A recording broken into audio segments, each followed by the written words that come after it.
Yeah, I am. So a little bit about me. I am a second year PhD student Oh, cool, cool. at the Ohio State, and I am in the English and like I'm in the English department, but I also do like digital media. Oh, okay, very cool. Um, and yeah, and so I actually had the pleasure of meeting Stanford in September. I was moderating a panel with him and John Jennings Okay, and yeah, no, John. yeah, other people Yeah. for SoCon. And my friend Carlos says hello, by the way. Oh, Carlos, okay. Oh, hey, yeah, yeah. Love Carla. yeah, I was telling him, I was like, do you know J Gonzo's work? He's like, yeah, I love Jay. He's like, that work is awesome. And he was like, he's Yeah. also such a cool dude. He So helped me out tremendously. So I love that guy. Yeah, yeah, nice. yeah. Nice. Yeah, Carlos is great, Thank truly. you. Wait, Uh, Carlos or Carlos? Which one? I'm sorry. Which? well, I'm talking about Carlos. I'm talking about Oh, Carlos Kelly, but oh, okay, uh, gotcha. Yeah, I was talking about another Carlo, no S at the end, who yeah, helped me out. But no, Carlos, Carlos yeah, is also very cool. Sorry, I didn't mean to yeah. diminish him. Yeah, No, yeah. that's totally fine. No, I like I said, I Carlos and I are both in the English department, and I was helping out with SoulCon this year, so that's how I Okay. met Stanford. Yeah, yeah. I was knee deep in a ton of other things, and I was going to try to make SoulCon, so I just didn't happen for me. So I'm glad I get to pull this off. And then I Yeah, know Aaron also sent me an invite to this. So does this supersede his invite? Like I felt bad because I responded to you and not him. I But don't think so. I To be honest, I'm not totally sure. The okay, way this is supposed to work, it's just I have a couple of questions okay, cool, cool. that I just wanted to do, and Stanford, I think, just wanted us to have a conversation Okay, and cool. just a quick one-on-one interview. I had an opportunity. Oh my God, I loved the book that you sent me. Oh, thanks. The art is so dope. Thanks. Yeah. That's what I was Yeah. telling Carlos. I was like, oh my God, have you seen this? It's so nice. And he was like, yeah, I love it. So Yeah, yeah. like I said, I was introduced to your work yesterday. Oh shit. Okay. Um, Or shoot. so I'm I'm super, sorry. super new on it. Oh, okay, Um, gotcha. but it's really, really nice, and I really Thank you. enjoy it. So Thank you. Thank you. um, I just had a couple of questions, if you wouldn't mind. Yeah. No. Um, I'm here for you. and like I said, and of course, feel free to talk about and plug whatever you would like. Okay, that's fine. Um, but I just know. So really, I just kind of based my questions off some of the work that I saw, the interview that you gave, and then Mhm. like some kind of cultural observations that I have about like Latinx media in general. Okay, So for sure. Yeah, that's um, where I live. yeah, I mean, I actually, by the way, I saw that you're in Arizona, right? Yeah, yeah, I'm in Phoenix, like literal Phoenix. Phoenix. Okay, Yeah, nice. yeah. I came there for the first time last year for a wedding Oh, okay. in May.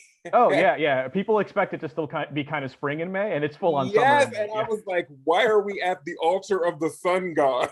Yeah, I And got a buddy of mine who had a wedding in May 25th, I want to say. And like the day of the wedding, they were sending out these record heat warnings, you know? And so he just was making all this mass email where he's like, yo, just wear whatever you want. Like it's going to be 100, literally it's gonna be like 150 degrees. He's like, yeah, that was the outside same wedding. weekend as my friend. That was the same weekend as my friend Nicole's. Yeah, yeah. So And there were people with like, a nice, like a button up shirt and shorts on and stuff because it was like 115 degrees. It was yes, no joke. Yeah. yes, when we were there, it was like 109, and I was Yeah. Yeah. very much like, this is May. I don't understand. It was Memorial Day weekend, and I was just like, Oh, I yeah. don't know Yeah. what's going on. Yeah, Yeah. I've been living here too long when I'll say a thing like, "Oh, it's only 109 today," because we'll spend like 4 or 5 days in a row. We'll be like 115, 118, like right around there, and then like suddenly, oh, it's only 109, and you're like, "Oh, I gotta Right. bust out my sweaters." Yeah. I But, actually I've heard people I heard a side comment that said that that's actually very dangerous for people in the West. oh They yeah, said yeah, that because there's no humidity, like it gets so hot that people yeah, don't know how hot it actually is, and so they think it's like 80 yeah, when in yeah. reality it's like 115, but you can't feel that, and so you burn up of heat stroke or Yeah, sun. you learn the signs of it. Like there's with heat stroke, like right before you really get into trouble, you actually stop sweating. So there's like a Oh. point where you're like, oh, I better get some water in me and into some shade. That's Yeah, horrible. you That's get used to horrifying. it. Yeah, yeah. No, it's crazy hot. Like, and I try to prepare people for it too. Where I'm just like, look, I know you've probably dealt with like some hot places before, but this is unlike anything you've ever like. It's no joke. I literally told my friend, I said I felt like the sun was the angry sun from Mario 3. Oh yeah, Like, exactly. like, Hey, like it's I was like, I sticky as don't heck. understand this. Yeah, Why is it's this thing chasing us? Like, I don't understand. It's very hot here. Yeah, I've been Uh, here like 27, almost 27 years now, and it's like I only meant to be here for 18 months, and I just every summer I'm like, this has to be the last summer that I spend here. So I Well, then hopefully I will be guess, I good. mean, before I even ask the first question, I just want to ask really quickly, like, what is it about the area that you enjoy? Oh, nothing. I grew up in Southern California in like the 70s and 80s, right? So like I literally had like idyllic childhood. And then my parents moved here right after, like literally 5 days after I graduated high school. They moved to Arizona, and I stayed in California, stayed in LA. And like 18 years old, trying to go to community college and like pay rent and like make ends meet in LA kind of got hard. Yeah. So after a year, I was like, you know what? I'm just gonna go to my folks, live rent free, get a degree, and then come back to California. And I went and got a degree in graphic design, Okay. and I was like, God, I was like a month, like I think literally I was like 30 days away from moving back to California. I had like a really bad relationship breakup and stuff, and I was like, I'm done with this place, and I was going to graduate with my degree. I went to California actually a couple of days before I went to California to like set up a job with a friend. A friend of mine was going to hook up a job. I met this girl, and and I kind of half-heartedly still did the interview and got that all set up. And then I came back, and me and that girl hung out, and she ended up being my first wife. And we were married. Yeah, Okay. we All were right. married for like 12 years, and Okay. then we had two kids, and then we got divorced. And it's like, well, now my ex-wife and my children live here, so I had to stay close to hand. Right. Right. Right. So, but they're of age now. Like my daughter lives in London. My son is finishing up his last few months of trade school for Harley maintenance and stuff. So it's Nice. like, and he's the second he gets his degree, he's out of here. He's moving to Flagstaff. So my wife and I, Right. like my new wife and I, and she's only my current wife is only ever, or my new wife, my wife. I don't know how to say that. Yeah, but the woman I'm with now, my partner, Right. she's only ever lived in Arizona, and she wants to get out of here. So real soon, like in the next like Okay. literal six We'll months. see. We'll see. Now we can't go anywhere though. That's the thing. It's like, yeah, now that we're free, like the whole world is like locked down. Exactly. So It's yeah, like, yeah. yeah, the But gravitational well is in full demand. yeah, I mean, it's been weird to be, like a LA artist, like living in Arizona, like because when I first moved here, I was out like in this town called Gilbert, and it's this very like conservative Republican outpost, and like so I kind of went from there, and I slowly but surely have moved my way into like central Phoenix, where it's like a little more progressive and stuff. And I literally Yeah. live in what's affectionately known as the Gayborhood.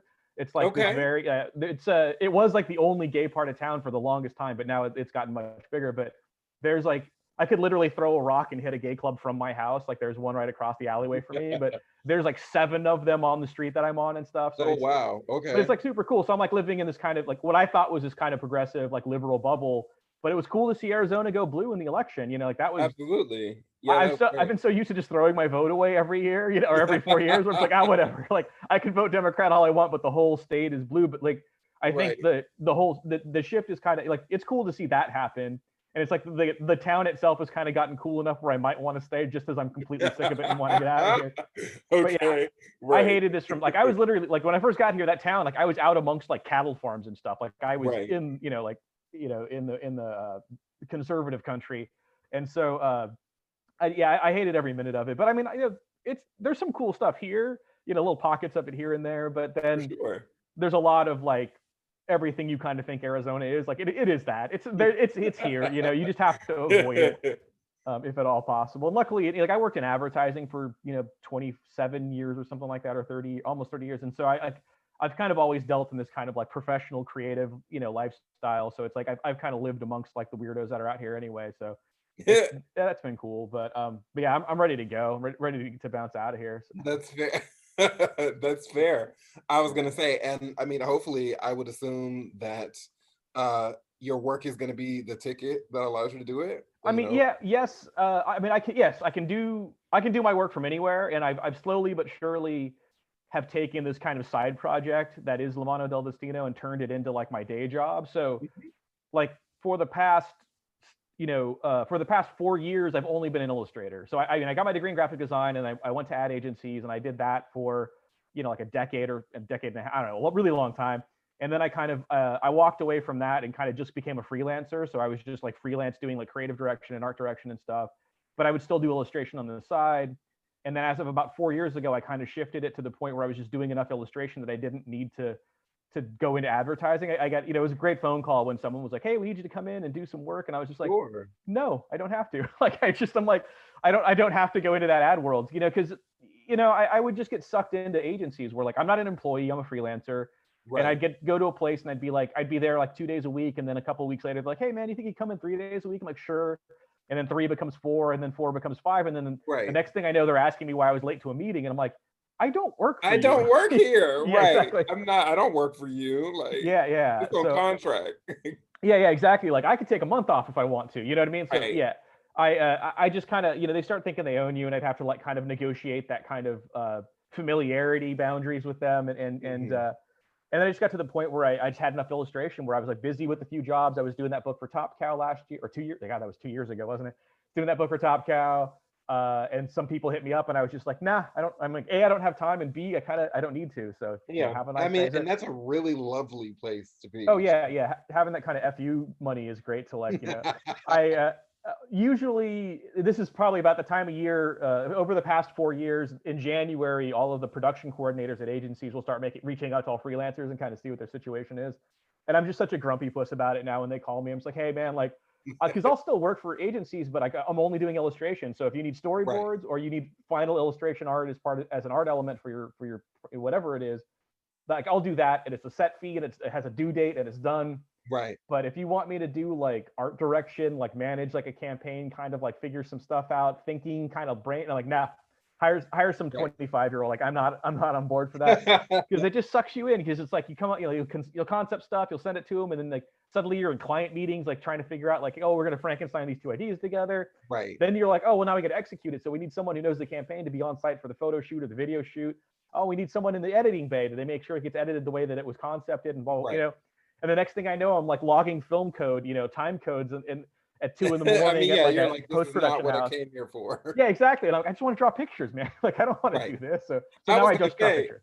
and in relation to that, I mean, like you were talking about La Mano del Destino. Yeah.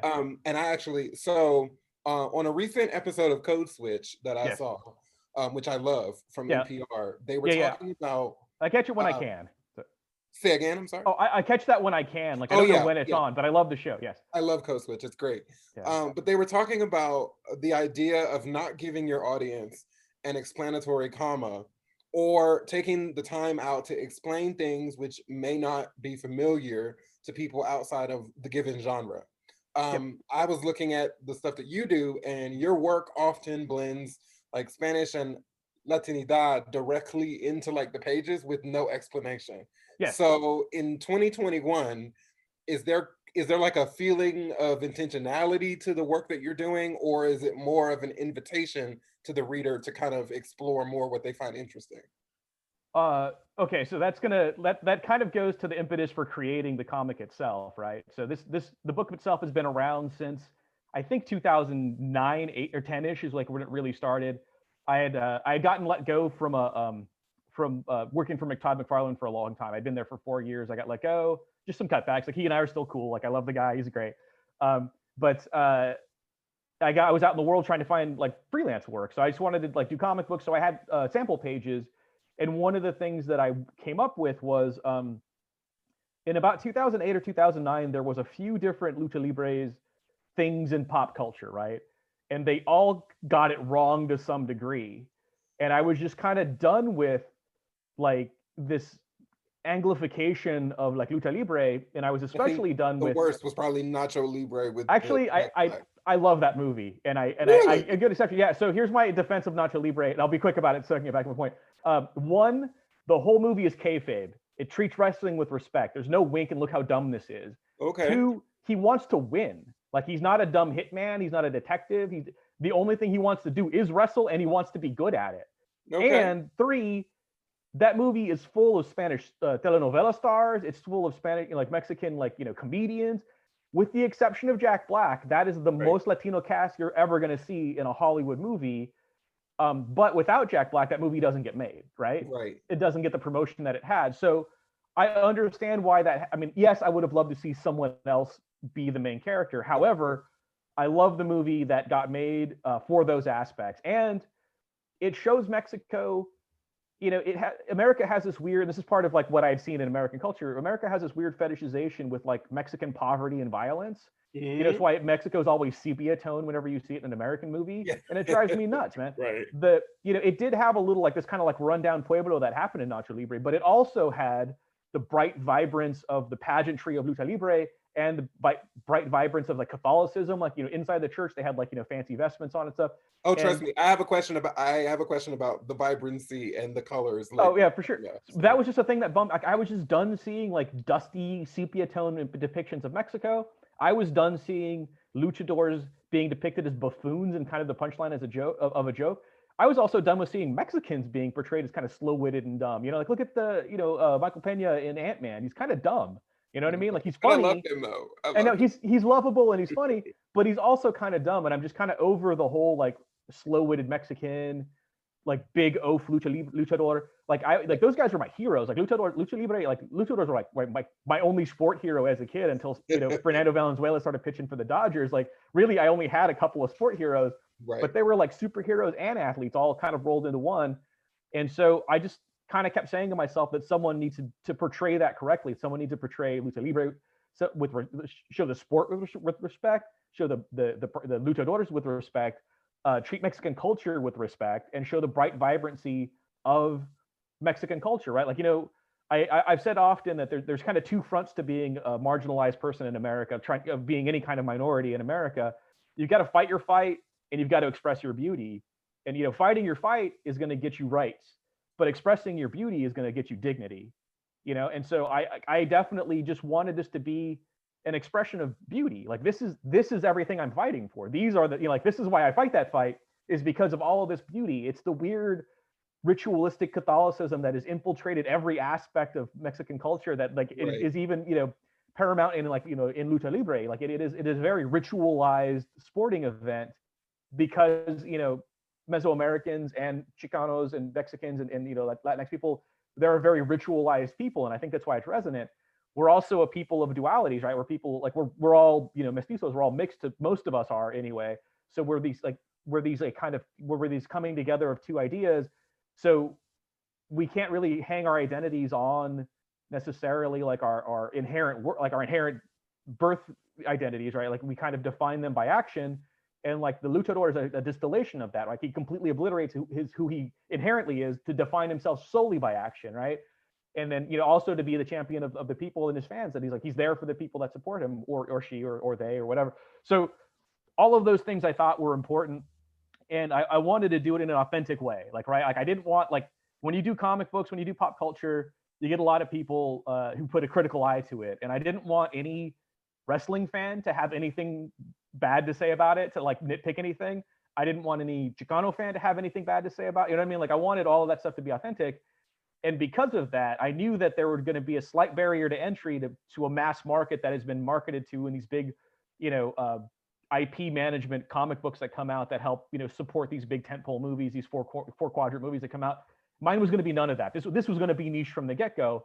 So I deliberately decided, the color palette's going to be completely Latinx, completely Mexican. Like there's no way about it. Like it is definitively the bright, vibrant hues of like my upbringing, like of my Nana's house. Like that. I was going to say, can I ask about that? Like I was going to sure. wait. I mean, you're talking about it now, so I might as well just ask. Yeah, it's fine.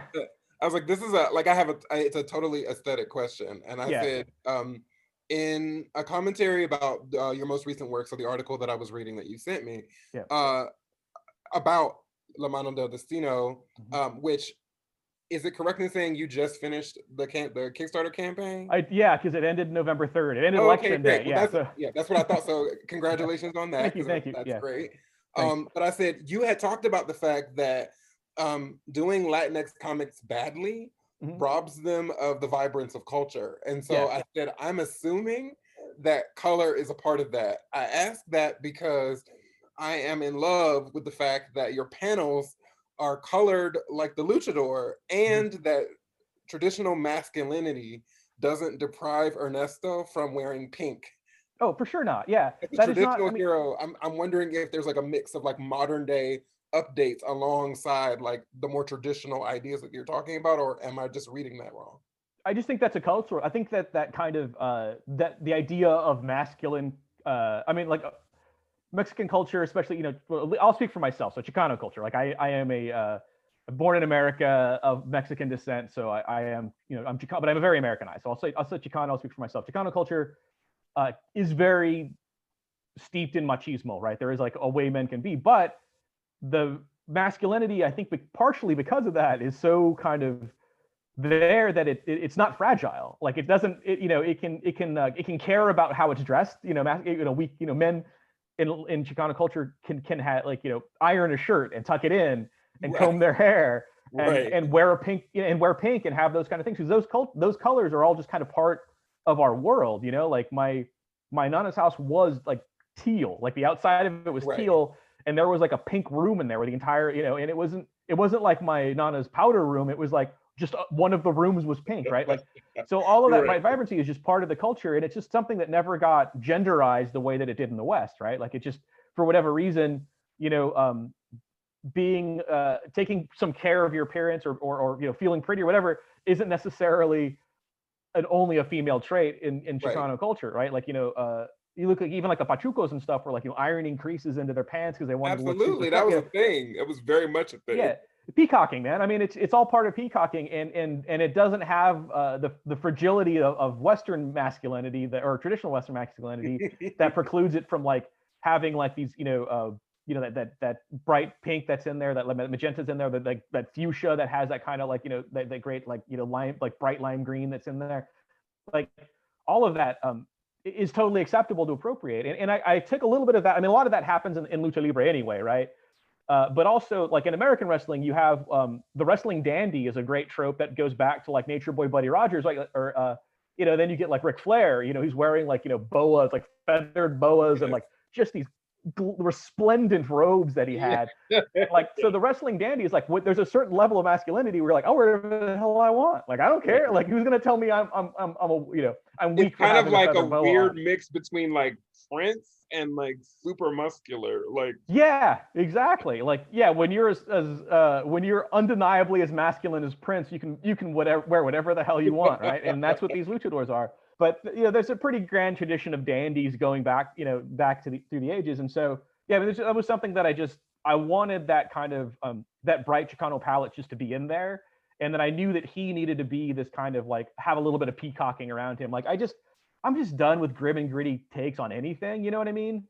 So that was part of the pushback on like grim and gritty, like quote unquote real world kind of comic books. Like, right. I'll let Marvel and DC do that, and they can get like all of their like every superhero now looks like he's like a tactical SWAT team member and stuff. And it's just like I like, there is something to be said about just kind of the lack of utility of just the gaudiness of that peacocking that used to go into superheroes, of having a cape on. You know what I mean? Like right. that in itself, there's no practicality to that other than like it just looks cool. So I wanted to put that in there, and I knew that was another kind of barrier of entry to kind of like people who have been steeped in this like the ultimate Marvel universe, that like, oh, they want like, everyone's got like a flak jacket on and bulletproof vests, and Right. you can see all the clips of their spare clips are tucked in. Like I'll let those guys can do that, and people who enjoy them are free to enjoy them. I made a thing that was, I flew my flag and I wanted to see who was going to salute. Like I did everything I loved about comic books. Like I just did like ridiculous Silver Age storytelling. I produced my comic to look like a Silver Age comic. I used a Latinx color palette, and then I called it La Mano del Destino. Like I could have easily called it like El Revenjo or something very Anglicanized that would have like, but it's like, dude, if you can't get past 4 Spanish words, well, actually, really, I was going to ask about that. That was the next thing I was going to ask, which is that like you had mentioned earlier, that like with Chicano culture and with like like Mexican people like living in the United States, like there's a kind of dualism that moves like between the cultures. And so I was saying that after the summer of Black Lives Matter, we saw a lot of brown folks right outside protesting with Black people. Mm-hmm. And it reminded me of an idea that I've read that refers to America as a kind of mestizaje, or a cultural concept that's created from a blend. I like that better because it considers America's indigenous roots over something boring and white like a salad bowl. And I also think it's cooler because it's something that racists can't even pronounce. So how do you work with cultural concepts like mestizaje and like keeping them fresh, like while you're doing the work that you do? Well, like the whole book itself is like my wrestling with the idea of identity just in general, and as talking about code switching, like I am a dude who is, I'm Chicano, like I'm very American, but I'm also very Latinx. Like I like all of my family going back for centuries is, Latinx. We were just in a part of America or part of Mexico or a part of New Spain that became America. We were just fortunately, we were on one side of the border as opposed to the other. And so because the border got drawn does not break my lineage. Like I'm still of that culture, but that culture. So not only am I this middle ground between being American and also being Latinx, or and having my roots in Mexico or what was Mexico, I'm also, as a mestizo, I'm as much Spanish as I am Native American, right? Like I'm carrying those two kind of like victimizer, conquistador, and conquered. And so I think culturally that's why. I mean, I've talked about this a lot, but I think culturally that's why Mexicans specifically have celebrated masked heroes, from like the luchadors to like even the masked warriors before Hernan Cortez shows up. Like there were masked warriors, and it just because there was a lot of social caste system that existed before the Spanish imposed one on them. And I think that the kind of like resting on inherent identity is it's a very ego driven endeavor, and it's a very Western endeavor, and it's a very American endeavor. But being anonymous, like like Zorro, where he's got like nobility, but he still does the right thing, like with the mask on, and takes no credit for it, really, other than this idea, is a very kind of like, it resonates with like Latinx people, right? Like defining yourself through action is that. So the whole of the book is that kind of duality of like, who do you really get to be? Do you get to be who you know you are? Or do you get to be who people think you are? And how do you reconcile the two? And then putting aside any kind of generational traumas or wrongdoings, because you're as much related to the people who inflicted them as you are the people who endured them, is kind of like it's like it's the culture of that I was steeped in, you know what I mean? And then to then be that in America, where I'm now, once they draw the border and where my family is appropriated into America, now again I'm a minority, you know what I mean? Like Right. technically, but that's also like a weird thing for me to get my head around, because like intellectually I know that there's not as many like of us in the world. But then I grew up in Los Angeles and I live in Phoenix, so it's hard for me to get my head around the fact that I'm a minority when there's like 800 Gonzalez's in the phone book right now. You know what I mean? Right. I mean, I feel the same way every time I go to like Atlanta or New York. I'm like, black as hell. Like, how are there only 11% of us in America? Yeah. But then, I mean, I have driven across the country several times, and then I'm like, oh shit, like I am. Right. Yeah. I've stopped for gas in Arkansas and be like, oh, okay, I get it. Right. So, but that reminds you. yeah, exactly. So, I mean, just part of that kind of like, in class and stratum, kind of like social stratum, is all kind of like built into the idea of like, of like lucha libre too, like champions were, like bad guys, good guys. There's a lot of like, bifurcation and stratification that happens. And so it just became a good cipher to put all of my kind of notions of like having to, both occupy some liminal space between worlds, but also like what it means to like, how you get to define yourself ultimately, and the choices that like lead to that. So I don't know if that really answered your question, but I definitely, I mean, the book itself, it has came out in like, I started putting it out in 2011. I started it in 2010 because there was a time at which it was going to be at a bigger publisher and it just didn't happen. So I pitched it in 2010 and then took it on my own in 2011. And but I'm glad. I think like being able to do it myself, it's like I could really delve into like, like having the character of the General in there, who you kind of get that like Carrillo kind of status, like high status, like who's trying to hold on to that like old social structure that used to exist, pre Porfirio Diaz, or his, leaving. There was, the class system that the Spanish imposed was also there before Cortez showed up. Like they're like, oh, you've got these like levels of people. We're just at the top now, and now everyone's like moves one down a level, So it's not like they invented it or really enforced it on them. The Aztecs were doing it to like the Toltecs and all the other people that were around there beforehand. So, but that existed until like the early 1900s. You know what I mean? Like where it was like if you were, of pure European blood, you were Carrillo, and you could have this kind of job, and if you were, if you were from Spain, then you could like be a governor or have land and stuff. But if you're mestizo, you could do these certain jobs. And then if you were an Indian, like full on native, then you couldn't do this, that, and the other thing. So yeah, I mean, just kind of that's that went on for centuries, and to think that it's only been gone for 100 years you know, I mean, being Black in America too, it's like you see how long it takes to shake off things that get imposed on you, right? Yes. So it is something we wrestle with, you know, pun intended. My grandparents were like sharecroppers. Yeah, right. Yeah. You know, so yeah, I'm very much versed in the idea of like historical legacy. Yeah, yeah. But no, I think that that's like really intriguing, and I think that that's something that like people who are new to the book would pick up, you know, immediately when reading it. So the only other thing that I have is that is there any other thing that you want to plug? Any new projects that you have coming that you want the audience to know about? You know, none that I can really talk about right now. So so the Kickstarter has happened. And that version of the book is only ever coming out through the Kickstarter. And I just want to say that, so that has the book is in English mostly, and you talked about there's a little bit of Spanish in there, and so that all the issues exist like that in the trade paperback that I have. But then if you flip the book over, you get all 6 issues in Spanish, and everything that was in Spanish in the English version is now in English in the Spanish version. And then there's like 20 pages of back matter and a bunch of pinups and stuff. So it's a pretty robust book. It's a 400-page collection, both in Spanish and English, of all of the story. That's coming out. Everyone who Kickstarted it, you know, everyone who backed me in Kickstarter, it's finally going to the printer. There was a little hiccup with translations that happened. So I literally am sending it to the printer this week. It's happening. Everyone's been super patient. I can't thank my fans enough. I've received 0 complaint emails or calls or anything. Like, that is really nice. Yeah, I mean, I'm like coming up on 3 weeks late, 3-4 weeks late, and like literally I've had 0 people go, like, even ask like what's going on with it. Like everyone, all of my fans have been great and patient, and they're gonna get their cool book soon.